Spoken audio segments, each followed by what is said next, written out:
വിഴിഞ്ഞം കേരളത്തിന്റെ ഒരു സ്വപ്ന പദ്ധതിയാണ്. അതിനുവേണ്ടി 1991 മുതൽ നമ്മൾ ശ്രമിക്കുക.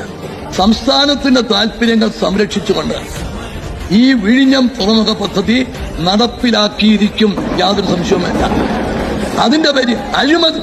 നിങ്ങൾ ഏത് സംശയവും പറഞ്ഞു, ഏത് നിർദ്ദേശവും വെച്ചു, അതൊക്കെ സ്വീകരിക്കാവുന്ന മുഴുവൻ സ്വീകരിക്കാൻ തയ്യാറാണ്.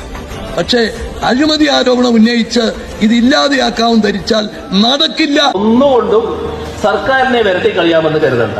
എന്താണോ നാഷണൽ ഹൈവേക്ക് സംഭവിച്ചിരുന്നത്, എന്താണോ ഗെയിൽ പൈപ്പ് ലൈനിന് സംഭവിച്ചിരുന്നത്, എന്താണോ എടമൺ കൊച്ചി പവർ ഹൈവേക്ക് സംഭവിച്ചിരുന്നത്, അത് തന്നെ ഈ പദ്ധതിയുടെ കാര്യത്തിലും ഇവിടെ വിഴിഞ്ഞം പോർട്ടിന്റെ കാര്യത്തിൽ സംഭവിക്കും. അതിന് ഒരു വിട്ടുവീഴ്ചയും ഉണ്ടാകില്ല എന്നതാണ് ഈ ഘട്ടത്തിൽ